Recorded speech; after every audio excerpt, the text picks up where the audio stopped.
falha frena.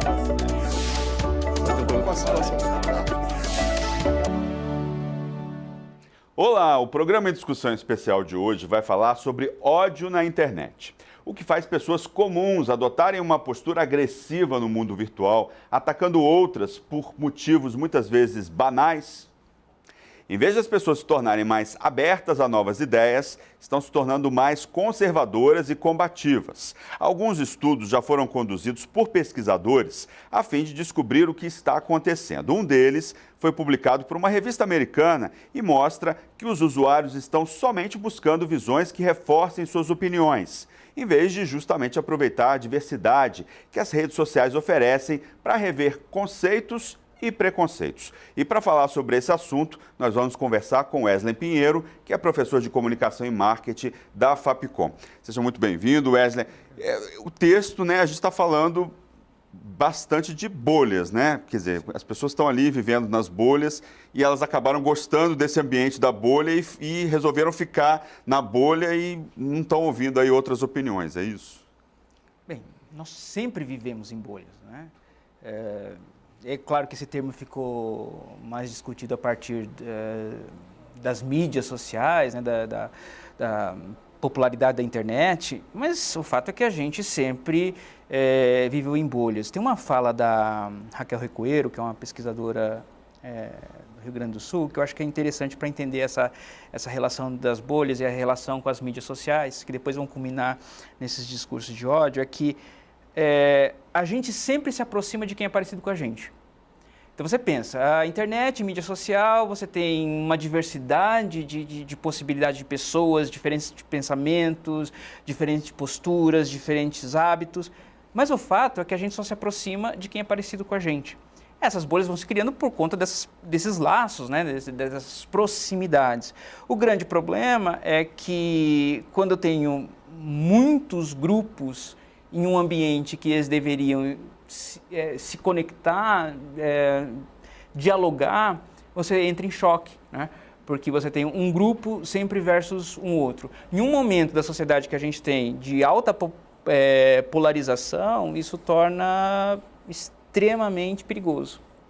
E aí a gente tem as brigas no fim de ano pelos grupos de WhatsApp, que é um assunto que a gente vai falar mais tarde, mas assim, e aí a gente tem essa polarização que a gente está vivendo, não só aqui no Brasil, mas no mundo. Eu queria saber qual que é a origem desse discurso de ódio na internet. A internet está ali, ela popularizou ali lá em 96, nos anos 90, por aí. Quando é que isso surgiu efetivamente? Foi desde o começo da internet? Qual é a sua análise em relação a essa questão?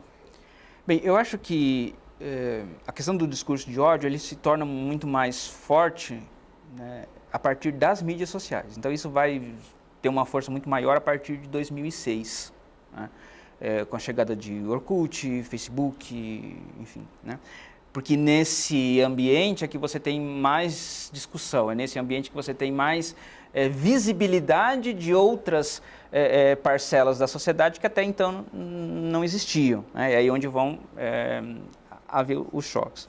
É claro que a discussão sobre o discurso de ódio, ela já é uma discussão antiga, já de décadas. Eu acho que uma discussão que é importante resgatar para a gente pensar o hoje, para tentar entender o hoje, como é que isso funciona, é o movimento dos anos 80 das universidades nos Estados Unidos e dos grupos de esquerda nos Estados Unidos, que lutaram contra o discurso de ódio, sobretudo o discurso da supremacia branca e ultradireitista estadunidense, como uma forma de bloquear o processo de democratização no país. Naquele momento se discutia que todo o discurso de ódio ele era para diminuir, para invisibilizar toda a diversidade da sociedade, em função de um eixo comum, macro, do que deveria ser a sociedade dominante. Naquele momento tinha uma discussão muito complexa, porque toda vez que a gente for falar sobre discurso de ódio, a gente vai esbarrar na liberdade de expressão. Então, ou seja, até que ponto o que eu falo é de fato ódio, ou ele starta uma ação de ódio, ou ele starta um crime de ódio, como é que eu qualifico isso, A gente está num momento que essa liberdade de expressão está, em alguns momentos, ela está sendo bastante tolhida, principalmente na sociedade brasileira, né? O que me preocupa nessa história toda, né, da liberdade de expressão, do discurso de ódio, é que assim, nós temos que pensar o seguinte, década de 80 e década de 90, existia um processo mais definido de quem era ou as características mais corretas da sociedade, né? O que deveria ser a sociedade. Branca, hétero, enfim. Permitia-se que você pudesse ter piadas contra gays, piadas contra negros, piadas contra antissemitas. Contra a mulher. Contra a mulher, porque são segmentos de minorias, não está dentro da supremacia. E a gente via isso na televisão abertamente, os humoristas, Exatamente. de uma maneira geral. E a grande questão aqui, assim, é uma piada, é uma brincadeira, calma. Não é brincadeira, Exatamente. Né? Uhum. Depois a gente vai, hoje, né, a gente fica discutindo a história do politicamente correto. Mas a sociedade ficou chata. Não, a sociedade não ficou chata. É que antes a gente só olhava para um tipo de pessoa, para um tipo de característica, hoje nós temos diversos tipos. Então, ou seja, eu tenho que respeitar diversos tipos sociais, culturais, comportamentais. Nesse sentido, esse respeito, ele esbarra, né, vai barrar num processo onde que o outro diminuía aquele que era diferente de si, né? Aí culmina o discurso de ódio.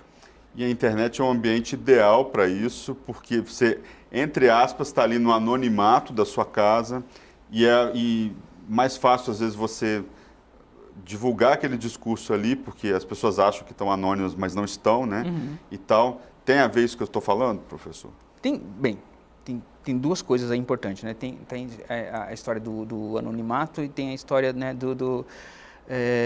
das pessoas que nem precisam desse anonimato.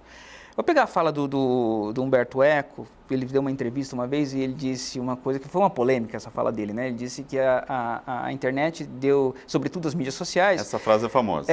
Deu voz aos idiotas, né? Que até então ficavam presos, né, dentro da sua sala, tomando seu vinho, foi para a internet e foi falar. O que o Humberto Eco diz é que as pessoas reproduzem seus comportamentos. Elas reproduzem isso. Reproduz o seu comportamento preconceituoso, reproduz o seu comportamento separatista, segregador.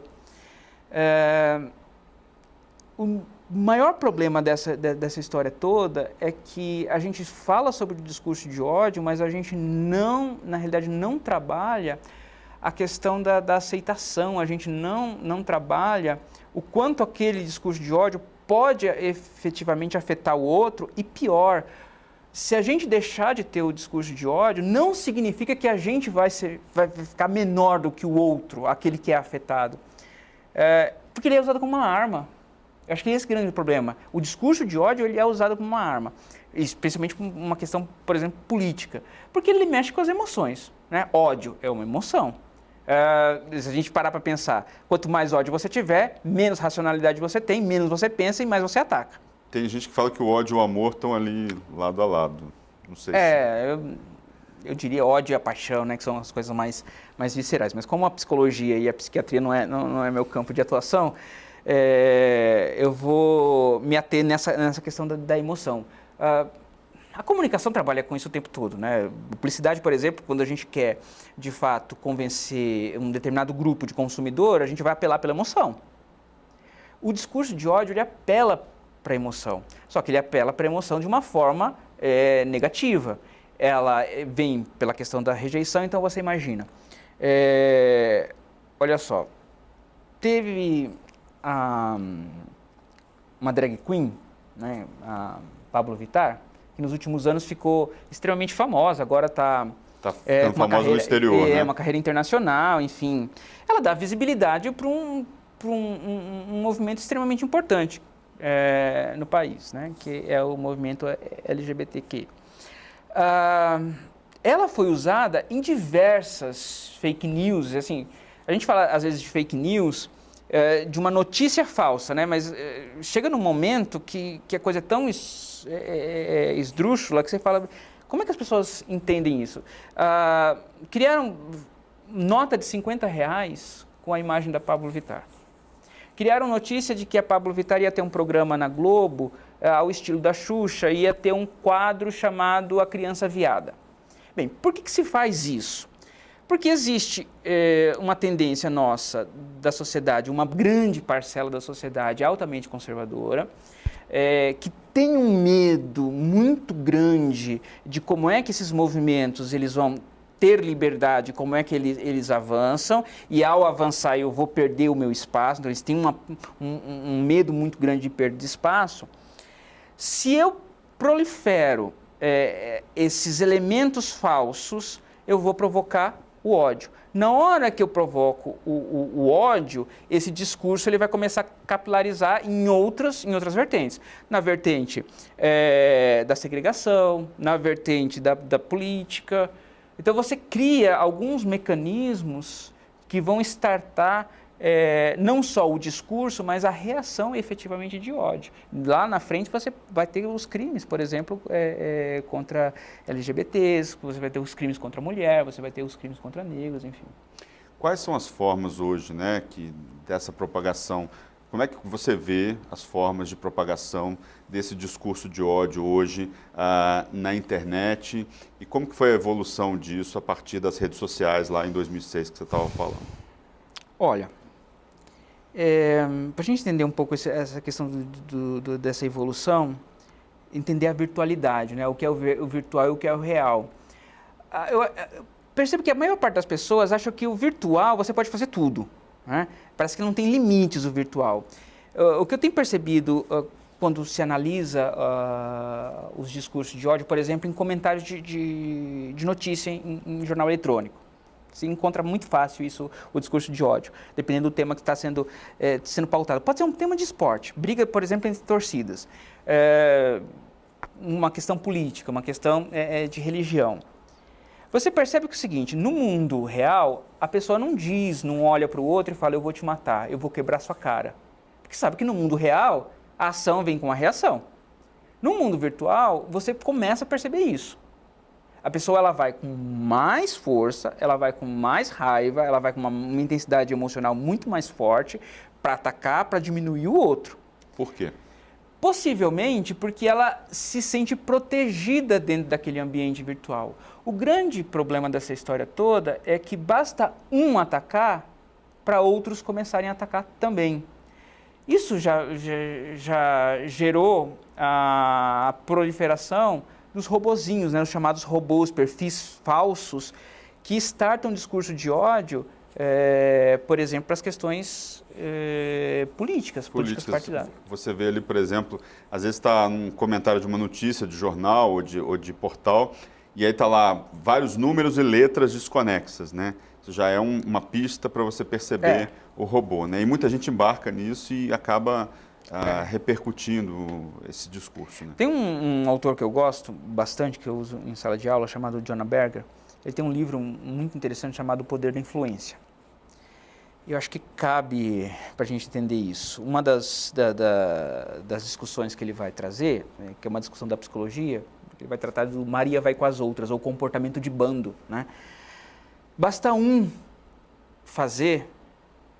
comentar para atrair os outros que gostariam de comentar, mas espera o primeiro. Então, você imagina, isso uma função muito útil desses robôs. Eles startam a discussão e depois todo aquele grupo que é conivente ou compartilha com aquela ideia, ele vai se aproximar e vai começar a criar ali essas brigas. Vamos falar da origem desses robôs, né? Esse fenômeno é um fenômeno aí que eu me lembre de 10 anos para cá, ou talvez um pouco menos. Como é que surgiram como é que surgiu essa discussão, essa coisa do robô startando um discurso de ódio? Quando é que isso apareceu mais efetivamente? A gente viu isso nas eleições ali de 2018 e tal, mas antes já tinha também, né? Sim. Antes já era usado de várias... Fala um pouco para a gente dessas origens e dessa função. Você pega, se você for parar para pensar, você tem essa origem junto com a evolução daquilo que a gente está chamando de inteligência artificial, né? Ou machine learning, né? A máquina em aprendizado. O ápice disso é a partir de 2008, começa isso com a eleição do Obama nos Estados Unidos, isso vai ter uma força maior depois na eleição do Trump. Aqui no Brasil isso tem uma força gigantesca na eleição, né, do presidente Bolsonaro, mas isso também já teve uma força na eleição, né, do segundo governo Dilma. O grande problema disso, como é que funciona isso? Em 2016, se eu não me engano foi 2016, a Microsoft ela fez uma tentativa de criar uma inteligência artificial, que era um perfil, para conversar com os novos consumidores, ou basicamente uma faixa etária jovem, né, dos 14 aos 18 anos, aquele que vai consumir a Microsoft ao longo do tempo. O que eles pensaram? A gente não vai ter uma equipe para dialogar com esses jovens, a gente vai ter um robozinho que vai olhar para esses jovens, ver como eles conversam, pautar todos esses interesses, e essa máquina vai conversar aquilo que eles conversam. Aparentemente, né, do ponto de vista da lógica de produção, parece ser bem interessante, né? E perigoso. Muito perigoso. Por quê? A TypeTweets, ela não durou 24 horas. Foi justamente na época da eleição do Donald Trump. Então você imagina, nas mídias sociais, na internet, está todo mundo discutindo nos Estados Unidos as eleições, né? Hillary versus Trump, todas aquelas discussões pautadas, né, sobre as propostas. Já existia uma tendência do discurso de ódio muito grande naquele momento. Em pouco tempo, a Thay postava, né, no Twitter coisas do tipo: nós vamos construir um muro e os mexicanos vão pagar por ele, que era a promessa do Trump. Ela dizia coisas: Hitler não fez nada de errado. Ela fazia frases altamente homofóbicas, sexistas. Isso é inteligência artificial da Microsoft. Por quê? Pegando a base de dados da internet. Exatamente. Ela é um papagaio. Ela repete, ela não pensa, né? Esse é o grande problema do machine learning. Máquina em aprendizado. Ela não pensa, ela pega aquilo que é repetição e vai construir o seu discurso a partir daquilo que é comum entre todos os elementos. O grande problema dessa história toda é que, quando ela faz isso, ela reproduz o discurso de ódio. Se você fizer uma busca no Google, porque as pessoas printam, né? Então, isso, uma vez na rede, sempre na rede. Você vai ver a quantidade de discurso de ódio que ela fomentava. Um grupo percebeu isso, percebeu que ela era um papagaio, um robozinho, né, já fomentado. Começavam a conversar com ela, induzindo ela ao discurso de ódio, e ela ficava cada vez mais raivosa. E aí a Microsoft teve que tirar. Isso tudo aconteceu em 24 horas. Exatamente. Então, esses robôs, né, você pega essa situação, esses robôs, eles são altamente frutíferos quando você tem uma série de pessoas que estão ávidas ao discurso de ódio. Só que o discurso de ódio, ele não está limitado na internet, né? Eu acho que a internet, ela dá uma propagação maior, ela dá uma amplitude muito maior. Mas se a gente for parar para pensar, discurso de ódio é uma coisa cultural. Se você pegar a questão da rivalidade entre times de futebol, existe um discurso de ódio gigantesco. Os próprios veículos de comunicação fomentaram isso durante muito tempo. O que é você ser palmeirense e o que é você ser corintiano. Mas também, e tem um ódio sobre isso. Mas também criou-se uma alternativa a esse discurso de ódio, que é o discurso do fair play, né? Que, né, por mais que você seja um time ou você seja outro, né, jogue o jogo, mas jogue o jogo. Isso também propagou, né? Não foi só o discurso de ódio. Mas parece que, de alguma forma, o discurso de ódio fora e dentro da internet, ele sobressai em relação a outros tipos de discurso, né? E por que isso acontece? Por que ele sobressai tanto? E por que a gente está falando sobre isso aqui hoje? Por que isso afeta tanto? Por que a gente vê isso de uma forma tão exacerbada hoje em dia? por uma relação muito simples. O fair play diz respeito ao outro. O discurso de ódio diz respeito a mim. É muito mais cômodo e muito mais prático eu falar por mim do que eu falar pelo outro, do que respeitar o outro. Que é a relação, por exemplo, bem simples do dia a dia. O que é o elogio? O elogio é você se dirigir ao outro, né, e você se postar ao outro. É muito difícil para as pessoas elogiarem, porque o elogio não atinge a ela, atinge o outro. O fair play atinge o outro, não atinge a ela. O discurso de ódio é ela. Então isso é muito mais, isso tem uma relação muito grande com a individualidade das pessoas. Se você pensar, né, eu concordo que existe esse movimento do fair play, especialmente no esporte, mas você tem que pensar, se pôr no lugar do outro. Isso é muito difícil. Eu acho que essa é uma discussão que precisa avançar bastante. Alguns segmentos tendem a ter essa discussão com maior força. Mas vou pegar um caso bem interessante, né, essa questão do discurso de ódio, que eu fiquei pensando, meu Deus, até dentro dos grupos que, em tese, vão discutir a relação do respeito, a relação da diversidade, etc. e tal. Está viralizando na internet, não sei se você viu, um vídeo da Suzana Vieira, atriz Suzana Vieira. Ela faz uma polêmica, ela fez aquilo propositalmente. Tem um pouco de discurso de ódio ali, se a gente for analisar um pouco mais frio.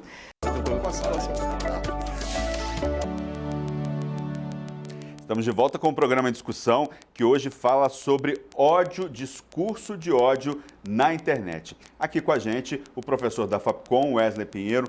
Professor, a gente terminou lá o primeiro bloco falando um pouco, né, dessa propagação desse discurso e tal.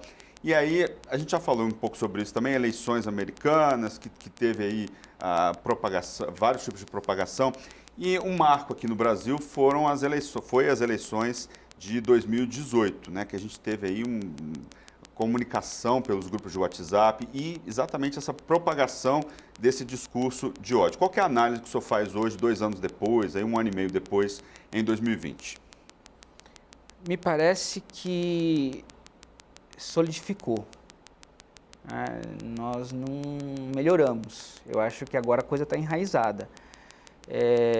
Me parece que o discurso de ódio ele virou um instrumento, uma engrenagem aí estratégica importante para conduzir determinados segmentos da sociedade para algumas posturas, né? Posturas políticas, posturas ideológicas.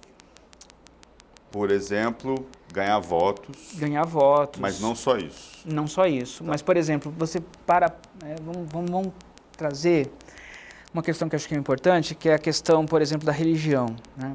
Existe muito discurso de ódio em cima das questões de religião. E se você for parar para pensar, o discurso político partidário nos últimos anos é um discurso também político partidário religioso. Né?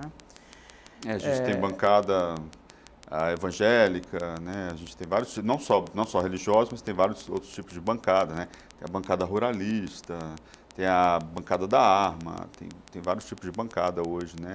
Estão sendo aí mostradas aí, não só no Congresso, mas em outras casas legislativas também.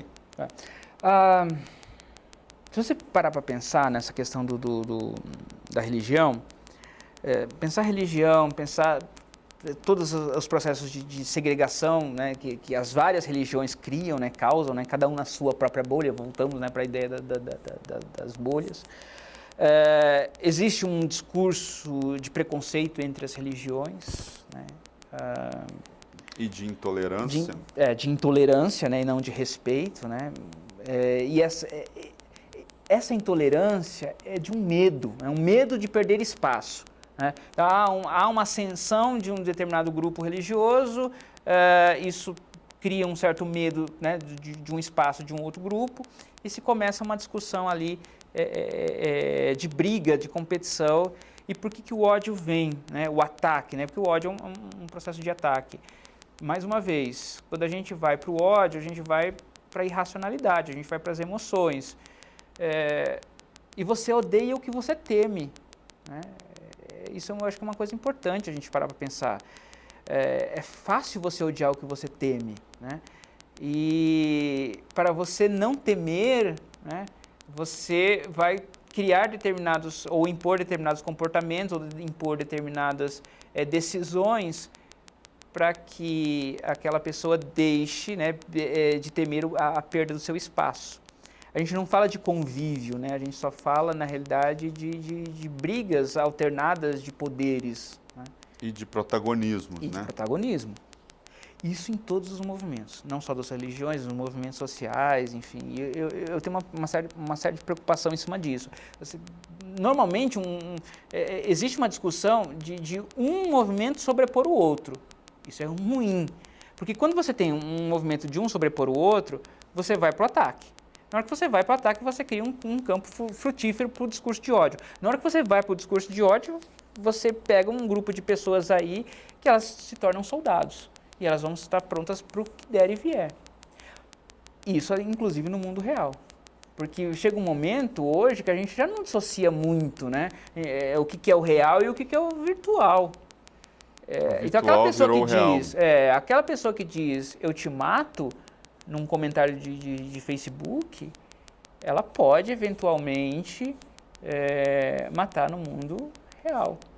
Depende do quanto já está embutido o medo nela e a proliferação desse discurso, né? Discurso de raiva, um discurso raivoso, de palavras do tipo, de palavras altamente agressivas.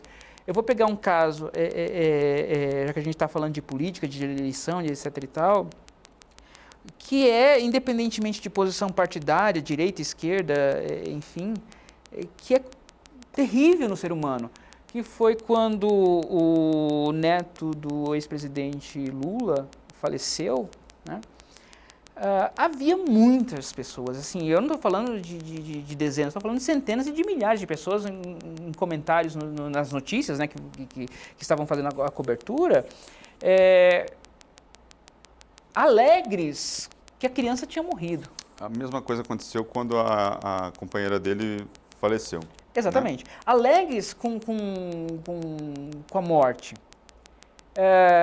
E olha só a irracionalidade. Por mais que a pessoa não concorde, não goste do Lula, da figura do Lula e etc e tal. E tem todo o direito disso, mas o que tem a ver a criança?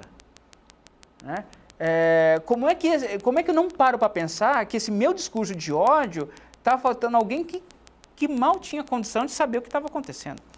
Um outro caso importante, que esse foi um caso que eu acompanhei um pouco mais de perto, né, no discurso de ódio, que foi a morte da vereadora Marielle Franco. Que até hoje não tem a solução desse caso, não foram identificados exatamente os mandantes, né, vamos dizer assim. Na época, foram criadas várias fake news, né? Várias notícias falsas, né? De que ela tinha caso com traficantes e etc e tal. Para quê? Para aumentar o repúdio que as pessoas tinham sobre ela. Uma pessoa de esquerda, uma pessoa ligada ao PSOL. Eu lembro que tinha representantes do judiciário que reproduziram. Exatamente. Né? Isso eu acho que é um ponto importante. A gente fala do discurso de ódio, a gente precisa discutir que ele afeta todos, independentemente do grau de instrução que essa pessoa tem. E ele está embutido no indivíduo. Delegados, deputados, teve uma juíza que foi aumentando isso, sem parar para pensar. Nos comentários, principalmente de mídia social, os termos que se usavam contra a Marielle são impronunciáveis. E quando você analisa, você percebe que todo aquele discurso de ódio é para tirar a humanidade dela. Você tira a humanidade, você tira a dignidade, você transforma não ela num ser, uma pessoa que foi morta, mas você coloca ela numa situação de um objeto que deveria ser retirado de cenário. Isso é monstruoso, se a gente for parar para pensar como é que a sociedade vai indo. Ela não raciocina nesse processo. Agora, mais uma vez, está embutido o ódio dentro da gente. essa questão que você citou, teve uma juíza que proliferou, né, uma fake news sobre a Marielle, mas teve um outro caso também de uma juíza ou foi uma desembargadora, eu não me recordo agora, mas está no campo do judiciário, que em um grupo do Facebook, então imagina, um grupo do Facebook, ela imagina que ela esteja protegida de uma privacidade. E não está, né? A gente sabe que não está. Ela faz um comentário, ela pega uma notícia de uma professora de síndrome de Down, né? Uma mulher com síndrome de Down, que se formou professora, se não me engano, em pedagogia, e dá aula. Então, uma notícia falando sobre isso, as questões de inclusão que a gente tanto discute.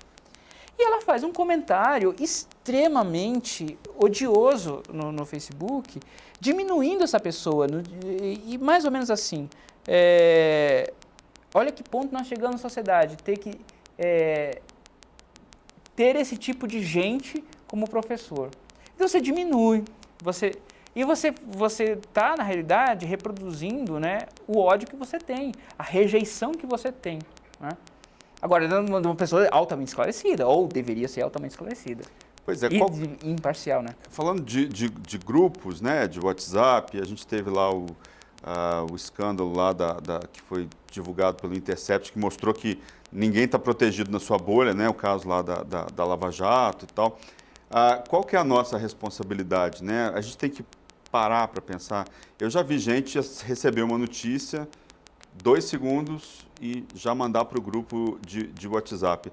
A gente tem que parar com esse discurso de ódio, pensar um pouco mais, dar um pouco mais de tempo, receber uma notícia, verificar se aquela notícia ela é real, né? Será que a gente para fazer isso no dia a dia ou a gente simplesmente dá o forward lá, dá o encaminhar e manda para o grupo e já vai? Qual que é a nossa responsabilidade, né? Nesse momento aí de não propagar esse discurso que muitas vezes é de ódio? 2 coisas. Primeira palavra-chave sua, tempo.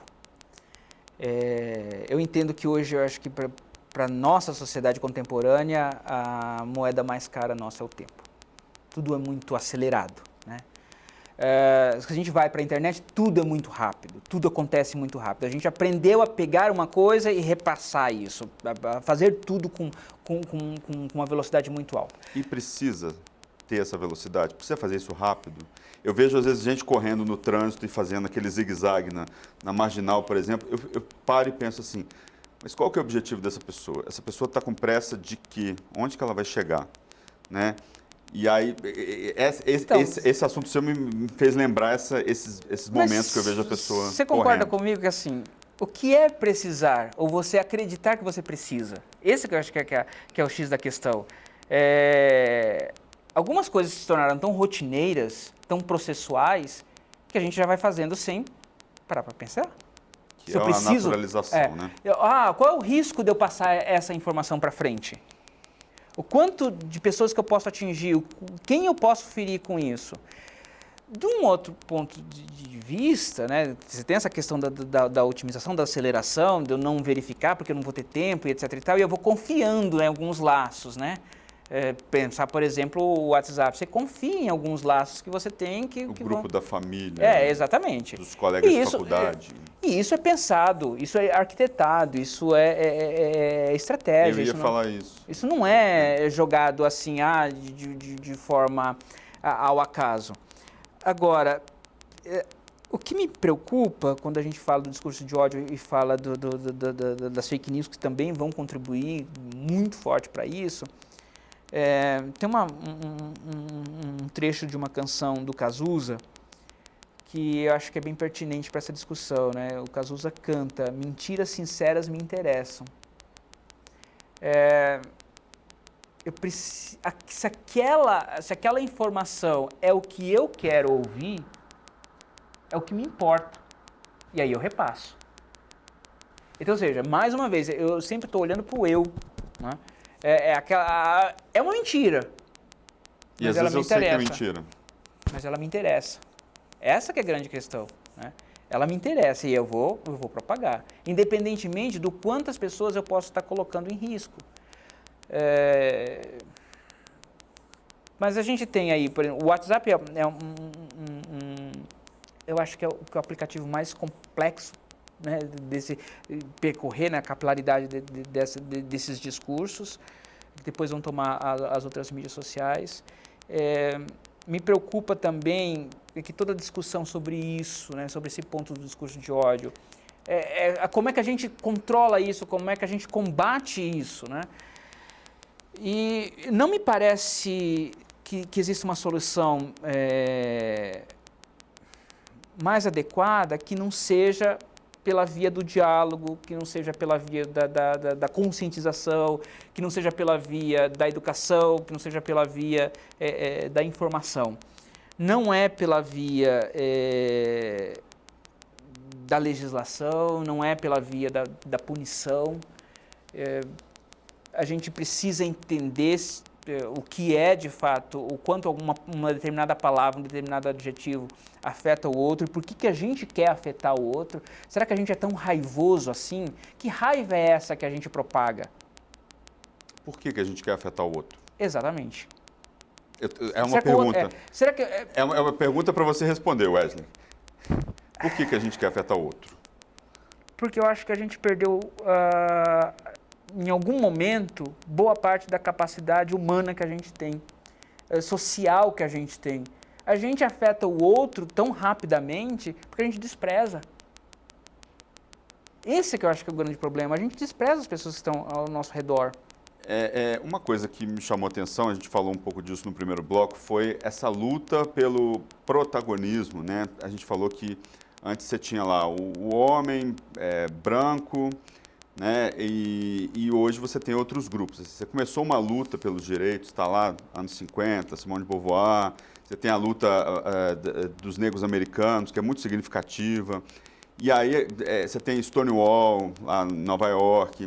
Você tem uma série de grupos lutando por esse protagonismo e alcançando sucesso, né? E hoje você tem aí uma diversidade de grupos lutando por esse protagonismo na sociedade de uma maneira geral. E esse discurso de ódio muitas vezes tem relação com essa luta, né? Eu vejo muita gente, por exemplo, falando, nos tempos da ditadura militar, as coisas eram mais simples e mais tranquilas e tal, né? Então existe muita gente também que tem essa coisa de a volta ao passado, lá no passado que era bom, existia civismo, existia... Como é que você vê essa tentativa de volta e essa disputa? É interessante quando você não tem esse resgate da ditadura com pessoas com 70, 60 anos que vivenciaram, etc. E tal. Você tem isso com jovens com 20 e poucos anos que não chegaram nem perto disso. Não só. Muita gente com 60, 70... Não, existe, mas tem. o que eu estou falando é que assim, isso está tão capilarizado que você pega jovens que estão com esse discurso. Tem muitos né? jovens que têm esse discurso. Que compra essa ideia, né, de que era tudo mais fácil de se lidar. Bem, talvez porque naquela época você tinha só um discurso dominante e era cômodo para quem estava no domínio da situação. Exatamente. Primeiro, a população do país era muito menor, porque nosso boom populacional é a partir dos anos 80, né, que a gente dá um crescimento gigantesco. A população era muito menor. Havia um discurso dominante muito mais forte, muito mais opressor, então todo mundo tinha que estar dentro daquele discurso, mesmo quem não queria estar. Tinha que estar dentro daquela faixa de normalidade. Exatamente, assim. exatamente. Hoje não mais. Mas você pensa, toda vez que a gente vai para essa discussão sobre os movimentos, sobre os movimentos sociais, culturais, sobre os empoderamentos, a gente está falando de espaços. Luta por protagonismo. E sempre vai ter um grupo que não vai querer perder espaço. É o bolo que não se divide. Eu estava acostumado a ter um bolo inteiro para mim, agora eu vou ter que dividir esse bolo com outras pessoas. E a internet é a praça pública hoje em dia, né?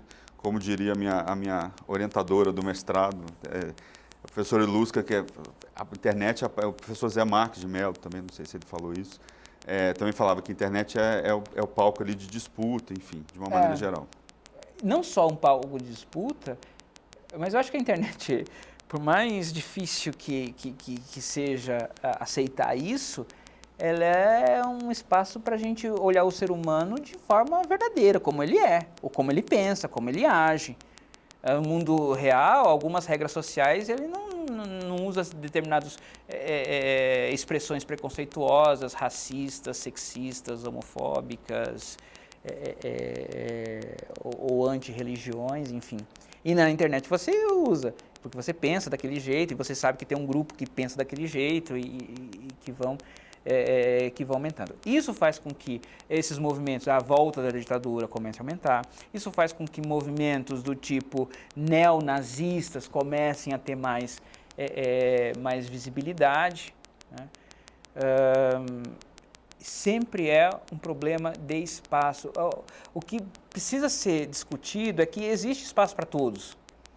Ninguém vai perder o seu protagonismo, né? Dividir, acho que não é a palavra mais adequada, porque você pensa que quando você faz divide, você tinha uma coisa inteira e você perdeu, né? Eu acho que dar espaço ao outro é somar outras coisas, tensionar a nossa capacidade humana, social, de viver outras experiências, de conhecer outras formas, né, de comportamentos, outras formas de pensar. Eu acho que quando a gente para num sentido de que eu vou para um mainstream onde era tudo mais fixo ou muito mais determinado, como eu deveria pensar, como eu deveria agir, é muito mais fácil de controle. É muito mais fácil você controlar 1000 pessoas que pensam e agem do mesmo jeito do que você controlar 1000 pessoas que pensam de formas diferentes. A religião, me parece que tem sido um grande instrumento de controle, de manipulação para isso. Isso me deixa um pouco temeroso, porque de todas as formas de controle, a religião é talvez a mais forte e a mais difícil de lidar com ela. E a que está, uma das que está há mais tempo aí, né? Milhares e milhares de anos aí, exercendo esse poder. Mas é que está tendo um protagonismo muito grande, né? Tem um campo aí de um certo fanatismo religioso com alguns elementos sociais e econômicos que foram criados ou plantados para um grupo social pensar que aquilo é correto, tirar os outros que são diferentes, né, da jogada. E como é que eu tiro? Eu excluo. Como é que eu excluo? Diminuindo o ser. E uma das armas que eu vou usar isso é o ódio. Como é que você vê aquele especial de Natal do grupo Porta dos Fundos que está gerando tanta polêmica aí, gerou o ataque a eles, né? Parece que o vice-premier polonês também mandou uma carta, fez um manifesto contra a veiculação desse conteúdo na Netflix, né? Quer dizer, causou um alvoroço não só aqui no Brasil, mas também um pouco fora, assim. Como é que você vê essa questão? Bem, nós estamos num momento de nervos à flor da pele, né? Quanto mais ódio tiver, mais irracionais nós estamos. Aí, mais uma vez, né? Há um protagonismo da questão religiosa muito forte. Eu li um comentário, né, de um colunista, que eu agora não me recordo o nome, que eu achei importante, né? Se a gente for pensar na relação democrática de ter o episódio do Porta dos Fundos da Netflix. Ninguém é obrigado a ver ele, né? As pessoas não são obrigadas a assistir. Então, quem não concorda com aquilo ou quem acha que aquilo é ofensivo, ele não é obrigado a ver. Em contrapartida, quando você tira ele, né, você exclui, você torna aquilo não visível, torna aquilo não visível. Né, e acaba não se discutindo. Eu vi que uma das defesas, né, não sei se foi do Vieira, enfim, do Porta dos Fundos, é que uma grande questão ali é que eles já fizeram ou outras esquetes com Jesus, né? Um Jesus mais corrupto, um Jesus mais agressivo, né? E a questão que é a primeira vez que vê um Jesus gay, né? Depois eu vi uma postagem falando, né, o Chico Anísio fez durante muito tempo um pai de santo gay, né, mas que ninguém, nunca afetou ninguém, né, porque os ânimos eram outros, enfim, e nós estamos falando também de um pai de santo, uma minoria, né, uma representação não tão forte como a gente tem a questão do cristianismo hoje. Eles sabiam do que eles estavam fazendo, né, fez isso para um momento para tensionar a sociedade, então acho que isso já era esperado, mas isso é um alerta para a gente, isso é um alerta muito grande, o que as redes sociais, né, as mídias sociais, o que a internet está fazendo. Só para completar isso, né, o perigo que é tirar ele do ar. Eu sei, vai ofender algum grupo? Tá, mas essas pessoas não são obrigadas a ver. Mas né? acho que a questão mais é tornar aquilo, isso que você falou é bem central nessa discussão. Quer dizer, a pessoa vê se ela não quiser. Mas ao você tirar aquilo, você torna aquilo invisível, você torna aquele conteúdo inacessível para outras pessoas. E aí ninguém mais vai poder falar sobre aquilo, né? E aí a coisa volta na normalidade. Mas isso tem uma força muito grande ainda por conta dessa questão da internet. Eu vou pegar um outro caso, uma recente, que depois eu li uma coluna que questionou, né? Houve um episódio do Papa Francisco, né? Do tapa, né? Do tapa que virou meme, né? Do tapa que virou meme, tipo, enfim. Se o Papa faz isso, não espere muito de mim em 2020. Exatamente. Muita gente se divertiu com aquilo. Né? A gente tem uma figura de um Papa progressista, enfim. E houve muito repúdio. Muito repúdio. Onde já se viu o elemento mais importante da Igreja Católica ter aquela atitude, ele não é um ser humano. Então, houve uma pressão monstruosa em cima disso. Depois ele vem pedir desculpas. E um colunista questionou até que ponto esse pedido de desculpas não é vindo do tribunal da internet. Uma internet que julga, de uma série de pessoas que julgam pelo julgamento, que não vão atentar, né, à circunstância, como é que isso aconteceu, em que momento, e nós estamos falando de um ser humano, sobretudo ele é um ser humano, ele estava numa situação ali que é passível de alta tensão. Ele né? foi puxado, né? Exatamente. Ele não fez nenhuma agressão, né, física, assim, efetivamente, mas houve um movimento muito de postura. Que postura tem esse Papa? A gente tem um problema de controle muito grande, né? Que postura as pessoas precisam ter? Então, as pessoas não podem ser gays, a mulher não pode... ser liberta. Exatamente. Então, a gente tem um processo aí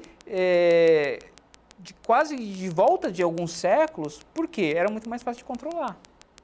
Os comportamentos eram menores, né? o volume, né? A diversidade de comportamentos, enfim. Mas, ao mesmo tempo, esse é um movimento que interessa aí a lógica capitalista, né? Que você cria nichos de mercado e isso foi evoluindo de uma maneira geral. Não sei, o que você me diz? Eu sou um pouco cuidadoso, né, com a palavra capitalista, né, porque a gente sempre entra na dualidade, né, capitalismo versus socialismo. Eu Isso acho que dá um outro programa. Eu acho que as duas coisas estão nos dois lados. Né? Discurso de ódio existe, né, no mundo capitalista, existe no mundo socialista, existe na direita, existe na esquerda, existe em todo... Né? Mas eu não falei, eu não quis contrapor o capitalismo do socialismo. Eu quis apenas falar que isso funciona para uma lógica de mercado vigente hoje em dia. Sim, ela é usada como uma estratégia. Né? É uma estratégia. É uma estratégia. Uma estratégia mercadológica. Exatamente. Exatamente. E, ao mesmo tempo, você tem esse conflito aí agora, essa tentativa de revisionismo, no sentido de voltar a uma lógica anterior e as pessoas falarem, opa, peraí, antes era muito melhor. Né? O pessoal por que faz isso? Porque é mais fácil de controlar. Mais uma vez, é mais fácil controlar 1000 pessoas muito parecidas do que 1000 pessoas totalmente diferentes. A gente está terminando o programa. Onde é que a gente vai chegar? Eu sempre faço o exercício de futurologia aqui no programa.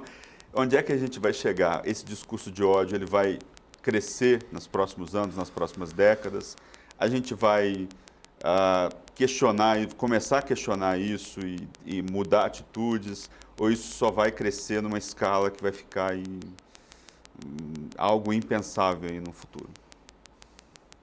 Acho que a história, né, nos mostra, né, toda a evolução da sociedade, que sempre existe um momento de ascensão, depois de tensionamento, e sempre a gente vai chegar num ponto médio para que depois venha um outro movimento. A gente está num movimento de ascensão, né? Em contrapartida, existem os movimentos de tensionamento, que vão, de alguma forma, também tomar corpo. E aí vai se chegar num ponto médio.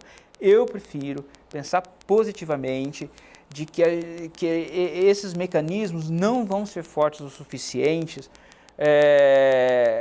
para fazer com que a gente perca todas as questões das diversidades, das minorias, para onde o discurso de ódio tenta invisibilizar, né? Eu espero que isso não aconteça. É possível que isso aconteça? Sim, porque a gente tem, quanto mais conservadora a sociedade for, quanto mais raivosa a sociedade for, mais a gente vai caminhar para esse sentido, né? Independentemente de religião, de partido político, a gente precisa aprender a ser flexível.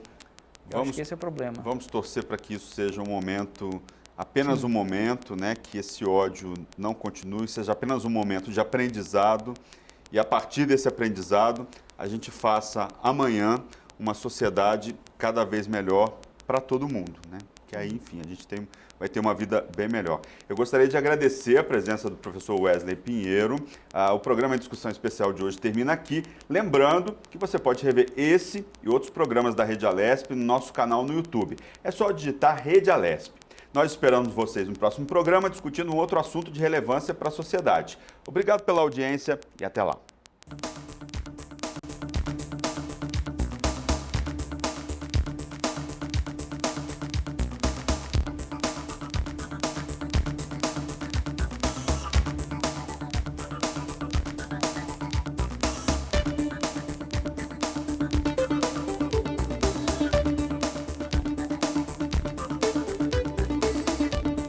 Vale a pena, né? Muito bom com a situação.